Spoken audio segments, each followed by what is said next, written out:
En la programación de hoy domingo, 29 de noviembre, de Vez Cable, rumbo al poder. Ya sabes, usted nos puede sintonizar por nuestras variadas plataformas. Estamos en Vez Radio, 101.7 la FM. También estamos en la página web de Vez Cable, con la transmisión en vivo, con nuestra parrilla de canales exclusivos, Canal 3. Y también nos pueden seguir por las redes sociales a través de Vez Cable, Canal 3. En estos momentos vamos a analizar la parte política, la coyuntura, ya no con un candidato, sino con un abogado bastante conocido y que en cierto modo su voz tiene peso dentro del contexto nacional, porque además hemos conocido en más de una ocasión las críticas ciertamente fundamentadas que él emitía en torno a la coyuntura política que se estaba atravesando. Y queremos saber su opinión en este momento sobre lo que puede ser el tema del día, el tema de la campaña, el tema del año. Martín Vizcarra, abogado y candidato al Congreso de la República. Doctor Ángel Delgado, ¿qué tal? Buenas tardes, bienvenido a Vez Cable. Muy buenas tardes y muy agradecido por esta invitación. Estamos a la orden. Doctor, ¿le sorprende a usted la decisión de Martín Vizcarra o era una situación previsible que él pretenda ser candidato al Congreso de la República, ya que él mismo había deslizado esa posibilidad hace una semana, si no más? Ve usted, nosotros teníamos una preocupación de antaño sobre la limpieza del proceso electoral. Más aún hemos estado empeñados en campañas exigiendo a los poderes, al poder central y a las autoridades competentes que tengan cuidado, porque ve usted, para salir de la crisis en que estábamos, marcada por la pandemia, por la debacle económica, por la crisis en el poder, ve usted, el mejor remedio, la medicina adecuada para ello es, sin duda, una transición democrática se hace consultando al pueblo en unas elecciones. Pero estas elecciones, para que cumplan el propósito de garantizar la democracia y su transición, deben ser pues idóneas. Por eso nosotros hemos siempre criticado la posibilidad que el señor Vizcarra pueda ser presidente de la República con los problemas que tiene como el garante del proceso electoral. Nosotros hemos hecho esa crítica fundamental y creíamos, mejor dicho, que cuando el señor Vizcarra ya había sido vacado por los problemas que no voy a entrar aquí a analizar, se podía inaugurar un procedimiento democrático que estuviera a la altura de los estándares democráticos en todo el mundo. Sin embargo, creo que hay algunos elementos que enturbian y sin duda el principal es la pretensión del señor Vizcarra de participar en estas elecciones, en este caso para el Congreso de la República. Y lo digo por dos razones. Pero, doctor Delgado, si bien es cierto, él no garantizaba un manejo transparente del fondo público como presidente, pero él se vendía como el garante de elecciones transparentes del próximo 11 de abril. Él básicamente vendió el mensaje, vendió el discurso de que pretendían vacarlo para que se traigan abajo a las elecciones. Pretendían vacarlo para que genere un clima de caos social en el país. Bueno, ya ve usted que esas afirmaciones dadas hace 2, 3 semanas, un mes, no tenían fundamento alguno. Las elecciones se van a dar sí o sí, y el problema es que el señor Vizcarra, que se llena la boca de ser un campeón en la lucha contra la corrupción, ha demostrado todo lo contrario. Pero no solamente eso, sino en los últimos tiempos él ha zaherido al Congreso de la República y a los distintos candidatos, diciendo que no deben ampararse en un cargo congresal para tapar sus asuntos que tienen que ver con la justicia, con la comisión de delitos penales, ¿no? Él ha dicho eso y por eso es que inclusive él estuvo promoviendo una ley para que con una sentencia en primera instancia bastara para descalificar a la pretensión de algún candidato a postular algún cargo público. Ve usted, ahora el señor Vizcarra enfrenta dos problemas. Un problema jurídico, legal, que yo creo que va a tener que ser analizado una vez que se confirme su participación, es que él, como funcionario de la República, como alto funcionario de Estado, él ha ido presentar una renuncia con 6 meses de anticipación, porque esta es la exigencia que se le piden a los ministros, a los jefes de las dependencias, en fin, a todo personaje que tiene algo claro, de poder. La ley menciona altos funcionarios, no precisa el cargo que pueda estar ocupando, solamente es altos funcionarios, donde también se encuentra inmiscuido el presidente Martín Vizcarra, o es que la ley de repente da un tratamiento especial diferenciado a quien está como jefe de Estado. Correcto, buena pregunta, porque la ley hace mención expresa a los ministros de Estado, a los miembros de los tribunales, al fiscal de la Nación, enumera un conjunto de funcionarios, sí. Y es verdad que no enumera al presidente de la República, porque es insólito que un presidente de la República quiera renunciar para poder postular. Pero ve usted, en el derecho constitucional y la lógica jurídica, la sensatez nos dice que si el ministro de Estado, el presidente o un vocal supremo, el Contralor General de la República, no pueden postular con mayor, si es que no renuncian en 6 meses antes, con mayor razón, a fortiori, como dicen los abogados, este impedimento le alcanza a cualquier presidente de la República, ¿no? Ahora, claro, como estamos en el mundo del tinteriaje y de las cosas sí. Que se distorsionan, se va a decir, como no está el presidente, puede hacer. Pues todo lo contrario. Legal. No hay vacío legal. Pues los vacíos legales en sentido estricto no existen, por lo menos en el razonamiento jurídico. Hay formas. Podría darse una interpretación distorsionada de lo que menciona aquí, de lo que tiene que renunciarse meses antes de una elección. Como el presidente de la República, podría darse una puerta entreabierta para que él pueda presentarse. No tengo ninguna duda que los enemigos de la democracia y los que hacen trizas la Constitución van a apelar a ese tipo de... Como no está. Ve usted, no hay norma alguna, menos la Constitución, que pueda prever toditito los casos. O sea, hay la Constitución es un cuerpo que desarrolla algunas líneas de actuación para la interpretación del conjunto del derecho. Entonces, claro, si usted dice, no, pero faltó tal cosa, usted tendría una Constitución de 2.000, 3.000 artículos y quizá le faltara algunos más. Bueno, yo no tengo ninguna duda que los esbirros de Vizcarra van a salir a decir esas sandeces, pero yo le quiero decir, en una conversación seria y donde prima la inteligencia y la coherencia, de que lo que no puede hacer el ministro de Estado, no podría hacerlo el presidente de la República. ¿Se da cuenta? Esa es la lógica. ¿Hay algo que se pueda aplicar supletoriamente, como califican los abogados? Yo, claro. Hay algo que supletoriamente, si esto rige para ministros, si esto rige para un alto funcionario, también tiene que aplicarse para un presidente, por más que no esté tipificado. Obviamente, pues es la misma, donde hay igual razón, hay igual derecho, dice un viejo adagio jurídico del tiempo de los romanos, ¿no? Entonces nosotros los abogados tenemos una serie de claves para poder interpretar las cosas, si no, imagínense, cada vez tendríamos un problema y habría que legislar ex profeso, cosa que no sucede. Ahora bien, yo no tengo ninguna duda que los que apoyan a Vizcarra van a hacer artilugios, maniobras, piruetas jurídicas, van a distorsionar la ley, pero yo le estoy dando la interpretación de quien no está participando en las elecciones. Yo creo que quienes deberían llevar, digamos, la voz cantando en contra serían los candidatos, porque realmente ahí hay una distorsión completa. El jefe de Estado siempre tiene que colocarse por encima, y el hecho que haya tenido el percance de la vacancia, yo creo que no le exonera a esa situación. Los candidatos son los que deberían llevar adelante el rechazo y articular las acciones legales ante el Jurado Nacional de Elecciones para que tenga la última palabra. Y finalmente, yo quiero confiar que la composición del Jurado Nacional de Elecciones, aplicando rectamente la ley, como yo le estoy señalando, deseche esta candidatura por hechiza, por no provenir de los fundamentos del Estado constitucional de derecho. Pero además, éticamente hablando, todo el mundo sabe, vamos a decirlo con todas sus letras, si usted me permite, todo eso es una cobertura para cubrir latrocinios y delitos.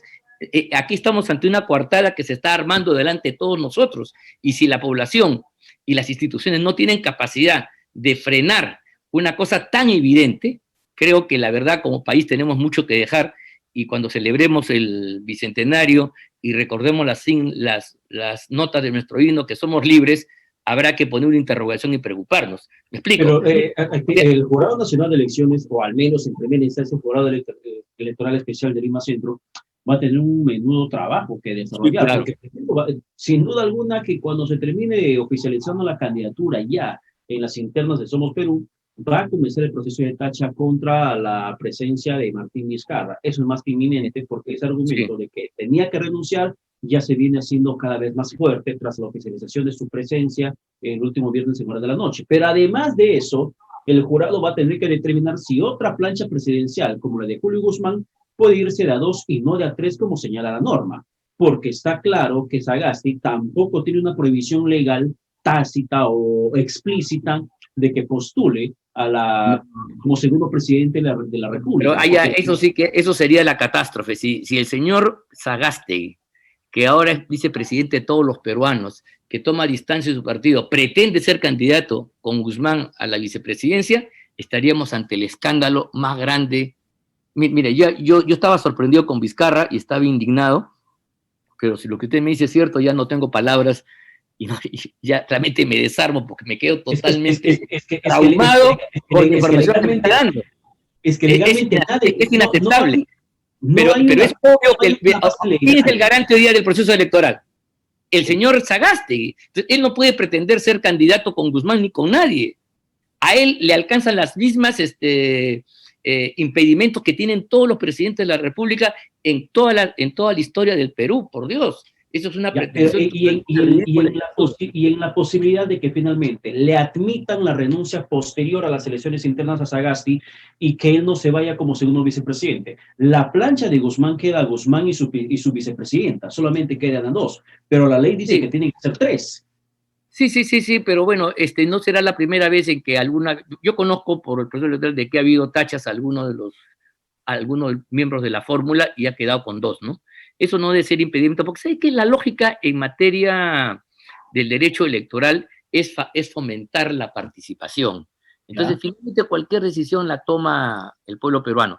Además, yo creo que la verdad, el jurado actuó mal, y en todo caso, el Partido Morado también, porque ha ido a solicitar que se pueda reemplazar el nombre de Sagasti por otra persona. Eso para que los militantes del Partido Morado tengan oportunidad de votar por una fórmula completa. Eso hubiera sido así, a nadie le hubiera parecido extraño, porque es razonable, pues, si se produjo una situación de fuerza mayor, que el señor fue presidente de la República, eso no debería por qué perjudicar al partido del cual viene, ¿no? O sea, es la lógica constitucional, ¿se da cuenta? Ahora, dentro de ese precedente o antecedente de una terna presidencial que va de a 2 y no de a 3, como dice la norma, podría tomarse como referente más próximo lo que pasó con Kimpler, por ejemplo, en la plancha presidencial de Keiko Fujimori, que en plena contienda ha sido tachado y que Keiko se fue solamente de a 2 en su terna. Sí, claro, no, ya ha pasado en otras oportunidades, ¿eh?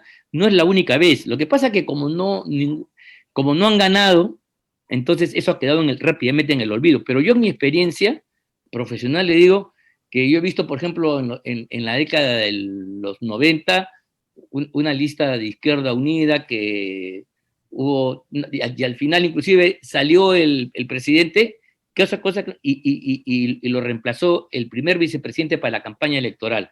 Pero incluso creo que la legislación actual dice que si se produce alguna tacha, una vez inscritos los candidatos, o sea, porque las tachas ustedes son con posterioridad, eso no implica. Y el caso de que usted habla no fue Kimpler, fue su segundo vicepresidente, no me acuerdo, una persona que había sido Guaro, Vladimiro Guaro fue.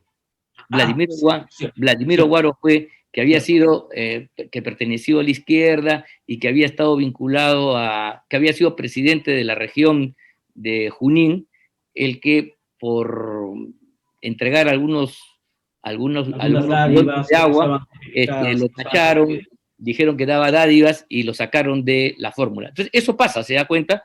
Entonces, yo creo que la verdad se debe fomentar. La lógica de todo el derecho electoral es que se fomente la participación y que sea el pueblo el que decide en última instancia. La intervención y las decisiones de las autoridades deberían ser supletorias y mínimas para que el proceso electoral se lleve con el gran tribunal que finalmente es el pueblo peruano que en los comicios decide, ¿no? Ya, pero en fin, doctor Delgado, a ver, sí, dejemos el plano electoral y vayamos al plano del Ejecutivo en estos momentos con lo que está pasando en la policía. Y la policía que ahora mismo registra un sinsabor entre sus integrantes por la forma como el presidente Sagasti el último lunes emitió un mensaje a la nación en la cual termina descabezando al comandante general que acababa de reincorporarse tras vencer el COVID, lo mandan para su casa y al retiro, y con él a 17 generales adicionalmente. Pero aquí el debate es por la legalidad, la interpretación que le dan al decreto que justamente permitió la designación del señor Cervantes como comandante general de la policía, porque se menciona que el presidente Sagasti está violando la Constitución, está violando la ley. Expresamente. Seguimiento a este caso. ¿Cuál es su opinión? ¿Hay o no violación? Sí. Y porque el ministro Vargas dice que todo está amparado en la ley. No, no es cierto, no es cierto. Ahí miente groseramente y miente con propósito subalterno. Pero primero, lo primero. Ve usted, cuando nosotros y la opinión pública y los policías están señalando su disconformidad, no estamos aquí acusando una política errónea, una interpretación traída de los cabellos. No, señor.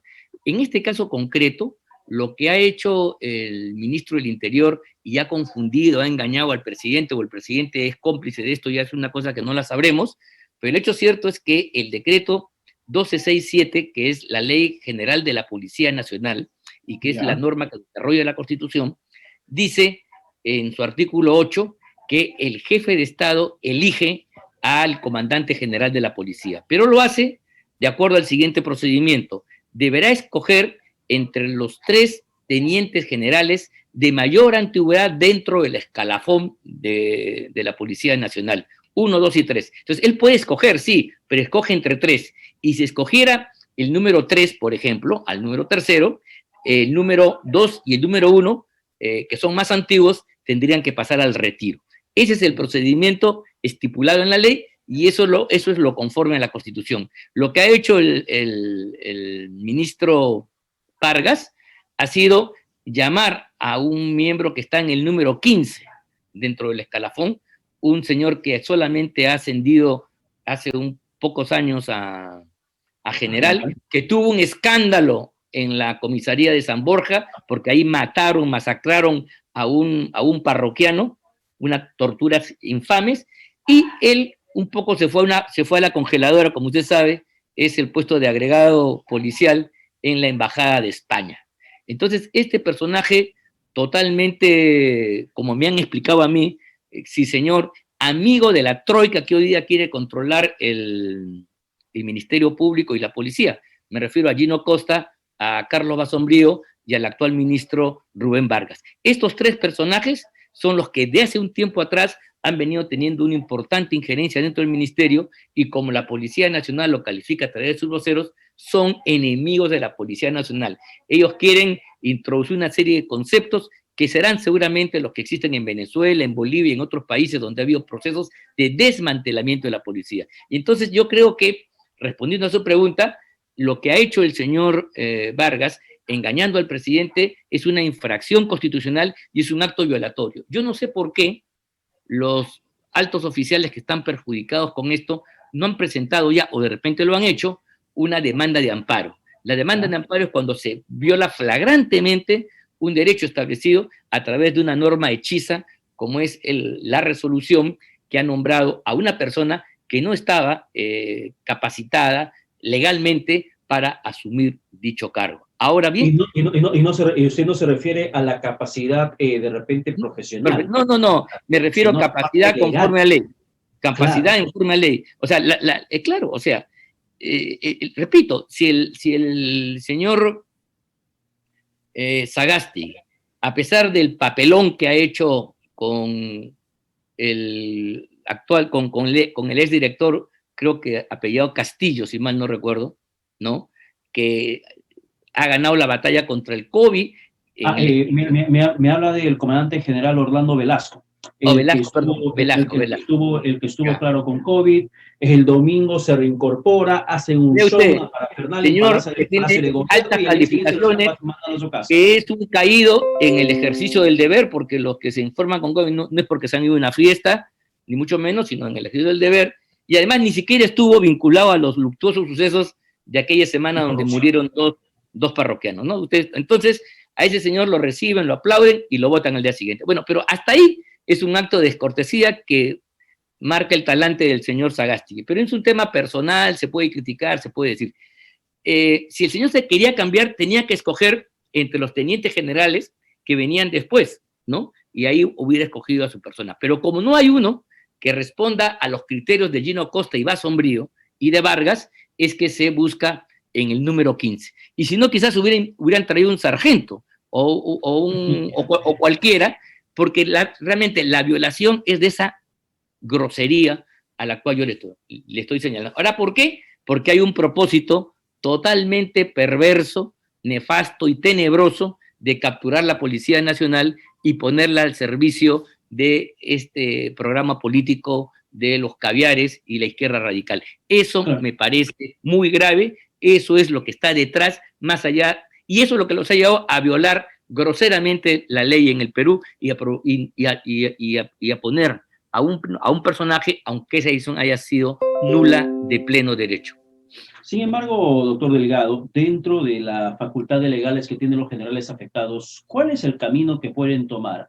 ¿Una acción de amparo, una demanda contra el gobierno, contra el Estado por esta afectación? Porque lo que también conocí es que el cuarto general, después de Velasco, de Lam, de Rojas, que por cierto renunciaron, los que estaban al frente como tenientes generales de la Comandancia General, el que seguía en la lista en el cuarto escalafón era el general Alexis Bahamón de Chumpitaz. Y él ha mencionado que va a hacer prevalecer su derecho en el fuero judicial, en la vía legal para que sea restituido. Existe esa posibilidad, pero sí, lo que quiero saber es algo. O sea, el presidente dice, aplico la Constitución, mando a 15 o a 18 al retiro, pongo otro comandante general.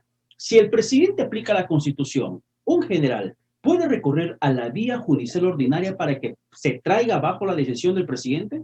Sí, porque el presidente, como cualquier ciudadano, y ese es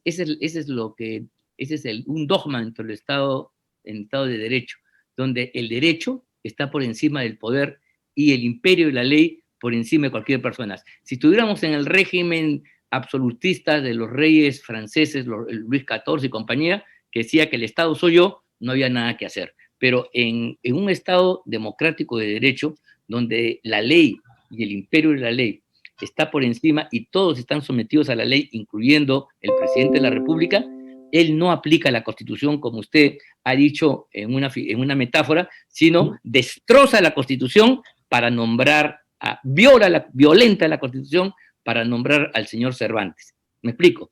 No está aplicando. Y en consecuencia, cuando se produce una transgresión en el mundo del derecho, se activan los tribunales y las instancias para reclamar y oponerse y impugnar estas decisiones totalmente contrarias al derecho, a la ley y la Constitución. Y entonces el general tiene un set de posibilidades.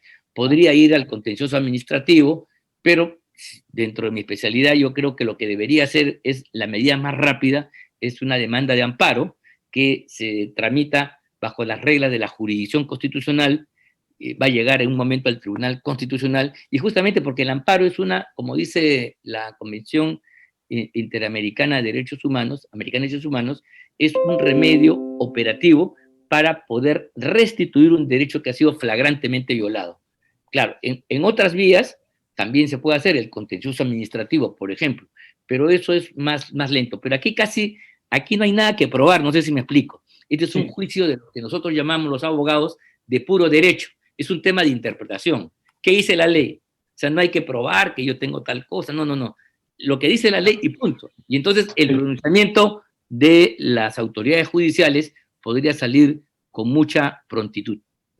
Bueno, y aquí el único que dice tener la razón es el ministro del Interior, Rubén Vargas, y quien ha mantenido absoluto silencio tras esta decisión es el presidente Sagasti, que dio su mensaje a la nación y de ahí nunca más se pronunció. Vea, es muy grave, si me permite, eso es grave porque el señor Sagasti, en sus discursos, cuando lo invisten presidente y cuando después juramenta a los ministros, a su gabinete, él dice que su gobierno es un gobierno transitorio, es un gobierno interino, que no hay tiempo para hacer cosas, lo que es fundamental es hacer las elecciones bien, esa es la tarea principal, y el resto tiene que mantener las cosas, pero ve usted, no pasan 48 horas de esas afirmaciones que estuvieron destinados a tranquilizar al público, cuando el señor presidente hace una reforma radical, claro, violenta las formas constitucionales y legales, y entonces pretende hacer una reforma como que quieren municipalizar la policía, quieren introducir el poder civil dentro de la policía,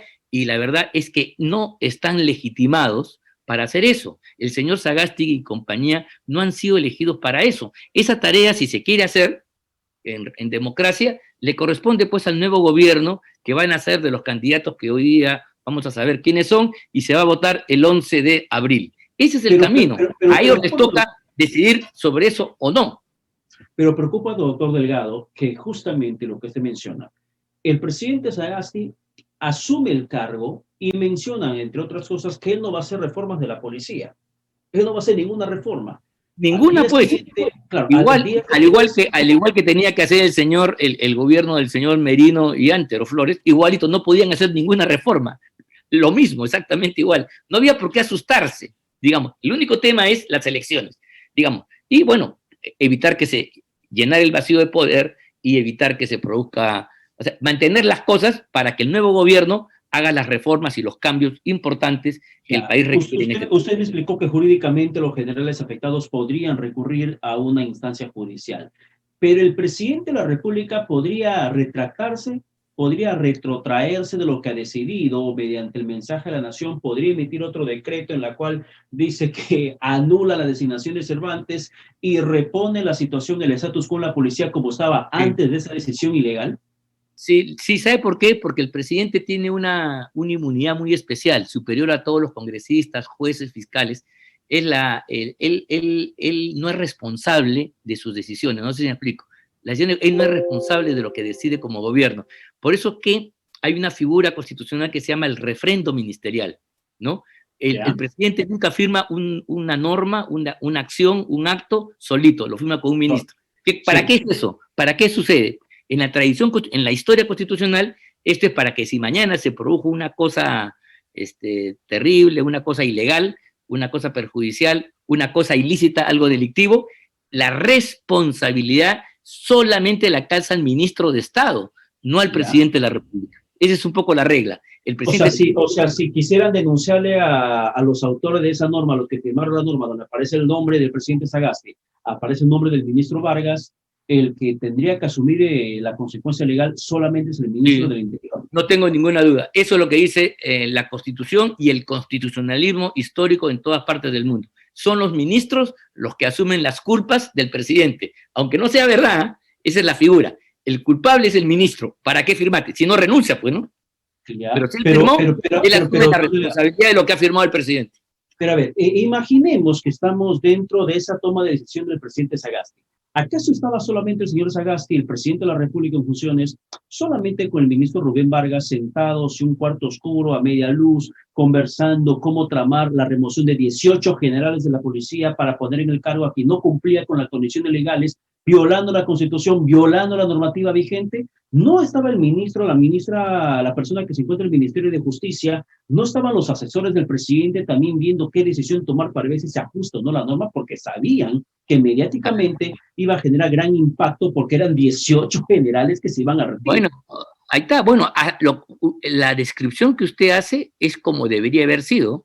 La ministra de Justicia, que conoce esto mejor que nosotros, debía haber saltado hasta el techo. La señora presidenta del Consejo de Ministros, que también es una destacada abogada, debía haber puesto el grito en el cielo. Esto no se puede hacer, esto nos va a acarrear responsabilidad. Pero si todos se han callado la boca, es porque hay una complicidad, digamos, política, para decirlo de esa manera. O sea, políticamente todos son responsables, pues el gabinete en su conjunto, y se le pedirá cuenta políticamente. Pero la responsabilidad ya legal, conforme a derecho, es aquella que tiene el ministro de Estado, que pone su firma al lado del presidente de la República. Mientras el presidente queda exonerado de responsabilidad, la culpa le cae al ministro. Incluso así haya habido una orden de, vamos a suponer, ¿no? De Sagasti, nómbreme a este general que me ha dicho mi amigo Gino Costa, oiga, pero presidente, no puede hacerlo. ¿Lo hace o se va? Entonces el otro, para complacer a su jefe, firma. Incluso en ese caso concreto, la responsabilidad le alcanza solamente al ministro del Interior, al ministro de Estado. Pero a ver, cerrando el tema de la policía, para terminar, doctor Delgado, el aspecto de la nueva Constitución. En su momento, el presidente Sagasti mencionó que su gobierno no va a abrir el debate para la nueva Constitución, pero ahora salió con el mensaje de que su gobierno va a sentar las bases para una nueva Constitución. ¿Amerita o no tomarse en estos momentos el debate de la nueva Carta Magna del país? Ve usted, yo creo que eso es una falta de seriedad. Mire, ya con lo que usted me está contando, el tema de las cosas de elecciones, el aprecio que yo le podía tener al señor Sagasti, que se está desmoronando aceleradamente. Yo lo conozco a él, ¿no? Y por más que uno pueda discrepar, yo pensé que era un tipo honesto y se podía confiar en su palabra. Pero la verdad estoy sorprendido que está actuando con la misma, de la misma forma inescrupulosa que su antecesor Vizcarra. La verdad es que no podemos nosotros, ¿qué cosa podemos los ciudadanos cuando el presidente habla, casi es cátedra? Estoy haciendo una comparación con la iglesia, pero lo que quiero decir es que un mensaje del presidente de la República tranquiliza o preocupa, ¿no? Y por eso es que los periodistas y los comentaristas y nosotros hablamos sobre lo que dijo, lo que no dijo. Pero si este va a estar cambiando de posición cada 5 minutos y luego ahora dice que va a sentar las bases de una reforma o un cambio de constitución, a mí me parece otra vez, él no está legitimado para eso y segundo entonces, eso sí confirmaría las preocupaciones que tienen otras personas y yo en alguna medida de que aquí se ha tomado el poder por parte de un grupo, de grupos minoritarios, porque el Partido Morado y el Frente Amplio, ve usted, eran los que alcanzaron una menor votación, una menor representación en las elecciones que hubo en la última semana del mes de enero de este año, recuerde usted. Entonces, de repente, por estas cosas que uno no termina de entender, cosas de magia, han acabado uno gobernando el Congreso y otro gobernando el país desde el Ejecutivo. ¿Se da cuenta? Pero, Ahora bien, doctor Delgado, mire, tomando lo que usted me menciona de ese doble discurso que termina en esos últimos días presentando el presidente Sagasti, que particularmente como ciudadano ya comienza a preocuparme, porque no sabemos si lo que dice hoy va a sostenerlo mañana. así es. Menciona, por ejemplo, estas declaraciones han sido tomadas para el economista en su edición de América Latina. Dice, es tiempo, dijo el presidente Sagasti, es tiempo de iniciar un proceso nacional de diálogo e inclusivo, abierto a todos, en lo que podría ser las bases hacia el futuro de un cambio constitucional. A nosotros como gobierno de transición y de emergencia nos toca simplemente crear las condiciones para que esto suceda. No podemos en un momento tan crítico ir más allá. Y dice el comentario del periodista de El Economista, en su edición de América Latina, menciona, hace solo unas semanas el presidente se había manifestado en contra de un cambio constitucional en su gobierno y señaló que no era el momento para iniciar un proceso de este tipo. Sin embargo, en su discurso actual se muestra un giro. O sea, no solamente lo damos cuenta nosotros, lo ven también en América Latina. Eso lo ha detectado ya la prensa internacional, ¿ves? Y los observadores internacionales, y entonces, ve usted, claro, pues, se trata de crear las condiciones, ¿no? Para el cambio. Entonces es como conseguir la llave para abrir la puerta, y de repente abrir la puerta, claro, serán otros los que transiten por ahí, probablemente no Sagasti, pero ya conseguir la llave y abrir la puerta me parece una maniobra, además por parte de un gobierno que no tiene legitimidad para hacer eso, ni en la reforma policial, ni mucho menos pretender, ni más ni menos que cambiar toda la Constitución. Ve usted, eso es un tema que podemos discutirlo aparte, pero estos caballeros que hoy día están precariamente instalados, unos en la mesa directiva del Congreso y otros en el Poder Ejecutivo, no tienen legitimidad para hacer eso. Como no la tenía tampoco el señor Merino y el señor Antero Flores Arauz. Ellos tienen un plazo y tienen una tarea de llevar adelante las elecciones y cubrir los vacíos de poder y administrar las cosas para que el país no se desbarranque en una situación crítica. Punto.